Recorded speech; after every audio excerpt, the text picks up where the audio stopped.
Claire pensait que le problème venait des autres, de son conjoint, qui n'était pas assez présent à la maison, de ses enfants qui lui demandaient toujours quelque chose, de son travail qui ne lui laissait jamais vraiment de répit.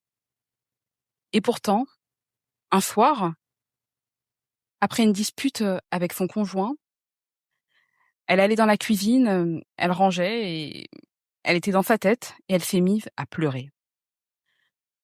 La dispute portait sur un sujet des plus banals, je mets des grands guillemets quand même, et donc elle n'a pas compris sa réaction. Elle savait qu'elle ne pleurait pas à cause de la dispute, pas à cause de son conjoint, mais parce qu'au fond d'elle, elle était épuisée.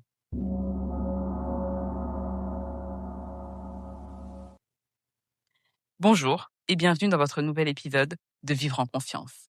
Un podcast dédié à celles et ceux qui ont envie de mieux se comprendre, de mettre un peu plus de clarté dans leurs émotions et surtout un peu plus de conscience dans leurs relations, en commençant par celles qu'ils entretiennent avec eux-mêmes. Je suis Dorine Codia, psychothérapeute, thérapeute conjugale et familiale, et aussi auteure et formatrice. Aujourd'hui, j'ai eu envie de reprendre le micro en m'appuyant sur la situation d'une ancienne patiente pour vous parler d'un conflit dont j'ai déjà parlé et dont je continuerai de parler, mais dont, à mon sens, on ne parle jamais assez, c'est le conflit intérieur. Celui qui apparaît lorsque nous continuons à avancer, alors qu'une partie de nous réclame du repos. Et justement, pour en revenir à Claire, cet épuisement, on a pu l'élaborer en séance et elle a compris que le conflit n'était pas seulement avec les autres, il était aussi à l'intérieur d'elle. Elle a remarqué que depuis quelque temps, elle s'énervait plus vite qu'avant. Une simple remarque pouvait la blesser pendant des heures, la faire ruminer pendant des jours et lui faire garder de la rancœur pendant parfois des semaines. Un imprévu suffisait à faire monter en elle les larmes. Avec ses enfants, n'en parlons pas. La patience n'était plus la même. Au travail, l'énergie n'y était plus. Et surtout, elle avait l'impression de ne pas se reconnaître. En séance, elle m'a posé une question qui m'a interpellée. Elle m'a dit « Pourquoi je suis devenue aussi sensible ?» Elle était persuadée que son problème venait d'un excès de sensibilité, ou alors que sa sensibilité était devenue le problème. Comme si, avec le temps, elle était devenue trop fragile, trop émotive, trop susceptible. Bon, je crois que grâce à notre travail ensemble, grâce au recul qu'elle a progressivement appris à prendre, elle a commencé à voir les choses autrement. Petit à petit, elle a compris qu'elle n'était pas devenue plus sensible, elle était devenue plus fatiguée. Parce qu'en soi, mettons-nous d'accord, la sensibilité euh, n'est pas un défaut. La sensibilité n'est pas une maladie. Par contre, la fatigue peut engendrer de la maladie. Alors quand je parle de maladie, pas forcément hem, au sens stricto sensu du terme, mais la maladie du conflit intérieur.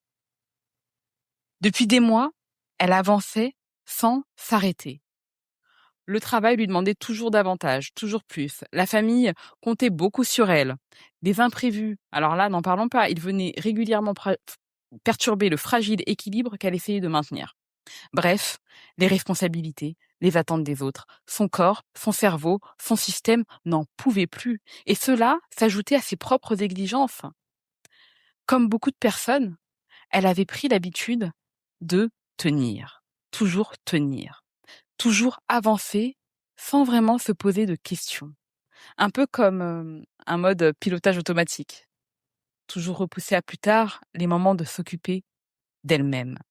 Et ça, je crois que c'est quelque chose que grand nombre d'entre nous connaissent.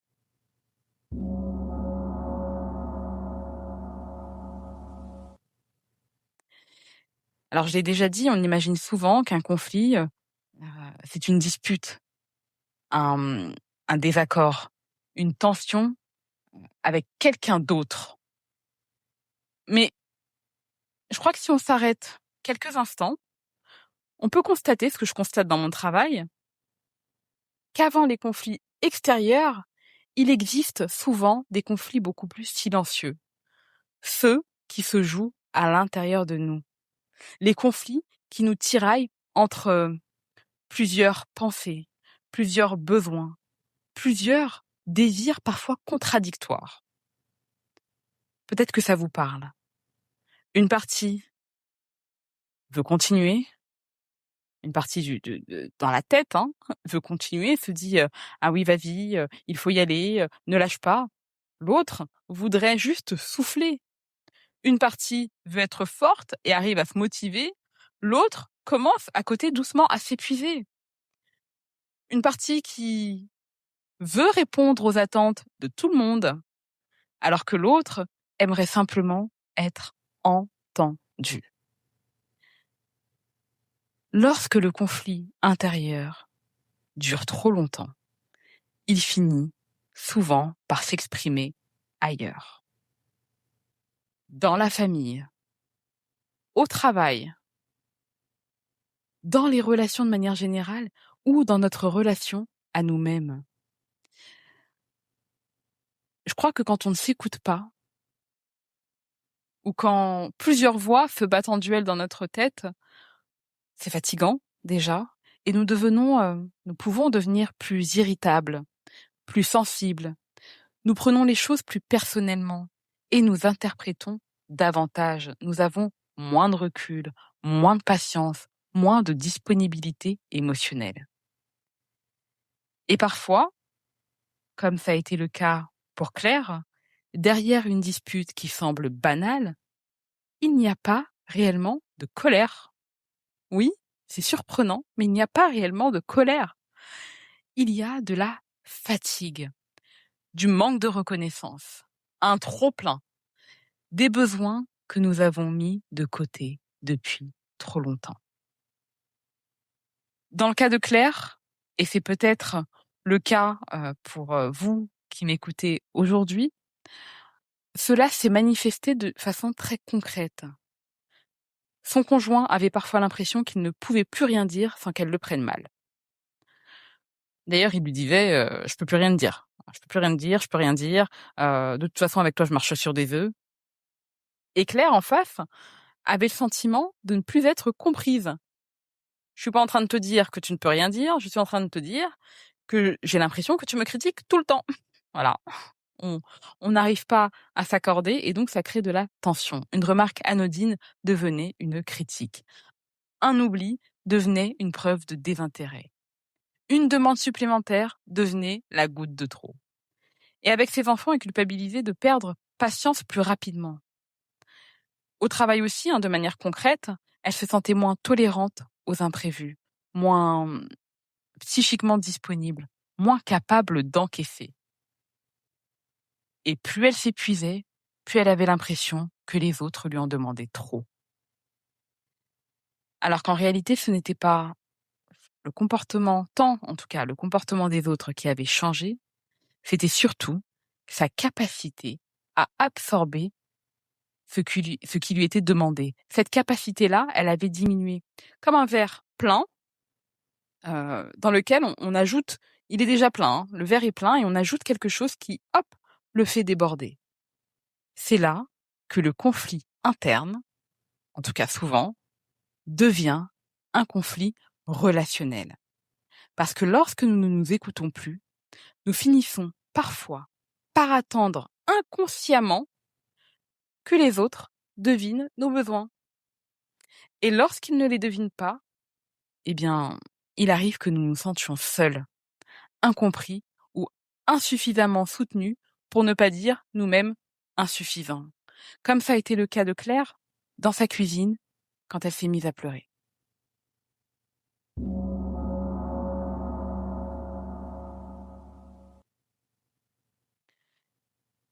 J'ai choisi d'aborder la situation de Claire, dont vous vous doutez, j'ai changé le prénom, parce que je trouve qu'elle nous rappelle quelque chose d'important. Nous sommes souvent beaucoup plus bienveillants avec les autres qu'avec nous-mêmes. Nous comprenons qu'un proche ait besoin de repos, nous acceptons qu'un enfant soit fatigué, nous encourageons ceux que nous aimons à ralentir lorsqu'ils en ont besoin, mais alors, lorsqu'il s'agit de nous, nous continuons à en exiger davantage. Nous, on doit faire plus. Il y a cette injonction à tenir. Encore un effort, encore quelques semaines, encore un peu, c'est bientôt fini, c'est juste un soir ou deux, comme si ralentir devait être mérité, comme si écouter ses limites était une faiblesse. Ça peut s'entendre. En tout cas, cette croyance peut s'entendre. Pendant longtemps, j'ai cru, moi aussi, que la force consistait à tenir, à avancer, à gérer, à être présente, quoi qu'il arrive. Et comme beaucoup de personnes, j'ai aussi longtemps associé ma valeur à ma capacité à porter, à soutenir et à continuer malgré la fatigue. Et il m'a fallu du temps pour comprendre que prendre soin de soi, ralentir ou voir s'arrêter n'était pas une faiblesse, mais plutôt une responsabilité. Pourquoi une responsabilité? Parce que derrière certaines difficultés, en tout cas derrière cette difficulté à ralentir, eh bien, se cachent souvent des peurs. La peur de ne pas être à la hauteur, hein, la classique, la peur de décevoir, la peur de perdre le contrôle, la peur de ne plus être utile, et bien d'autres peurs qui peuvent devenir assez envahissantes et qui, dans le réel, manquent d'objectivité, si je peux le dire comme ça. En réalité, la véritable force consiste à reconnaître ses limites, à reconnaître que le corps ou les émotions peuvent avoir besoin d'être entendus, d'être écoutés, de faire des pauses avant, justement, que le corps ou nos émotions nous y obligent. Il est important de ralentir avant l'épuisement, de demander de l'aide avant l'effondrement. C'est une manière d'accepter que nous sommes humains, que nous n'avons pas besoin d'être forts tout le temps. Et je crois que reconnaître notre vulnérabilité et comprendre nos mécanismes, c'est ce qui nous permet de mettre davantage de confiance dans nos choix, davantage de douceur dans notre rapport à nous-mêmes et davantage de confiance dans notre capacité à prendre soin de nous. Pour Claire, pour en revenir à elle, la solution n'a pas été de devenir moins sensible. Elle n'a pas eu besoin de se blinder davantage. Elle a eu besoin d'apprendre à s'écouter plus tôt, à s'écouter avant le craquage, à reconnaître les signes de fatigue avant qu'ils ne deviennent des conflits, à identifier ses besoins avant qu'ils ne se transforment en frustration, à poser certaines limites avant justement d'arriver à saturation. Parce que prendre soin de soi, encore une fois, c'est un devoir, une nécessité et absolument pas un acte égoïste. D'ailleurs, au contraire, c'est parce qu'on va prendre soin de soi que ça va nous permettre quelque part de préserver nos relations. C'est parce que je vais prendre soin de moi, apprendre à m'écouter, que je ne vais pas vomir sur l'autre. Je parle de vomi verbal, hein, évidemment. Que je ne vais pas m'en prendre à l'autre ou que je ne vais pas prendre les remarques de l'autre forcément comme des attaques. Alors j'ai bien conscience qu'apprendre à s'écouter, heu, c'est pas la tâche la plus évidente, la plus facile, mais je crois qu'on se doit bien d'essayer. On se le doit bien parce qu'on le mérite. Nous avons tous de la valeur et l'écoute de soi, c'est quelque part une reconnaissance de cette valeur.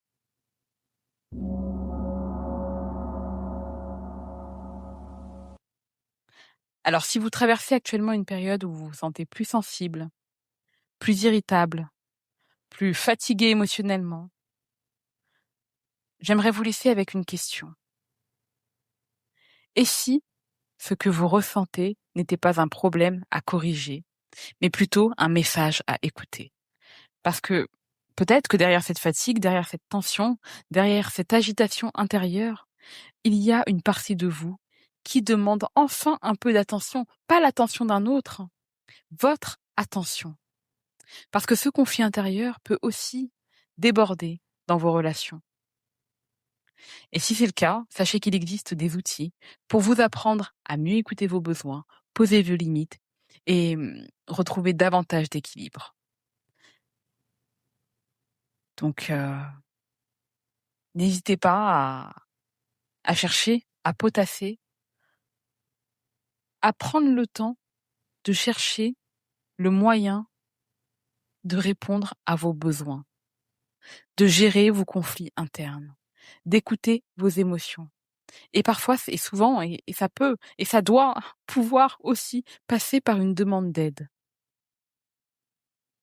Voilà. Bon, la fin est peut-être un peu fouillie, et je vous laisse avec ça.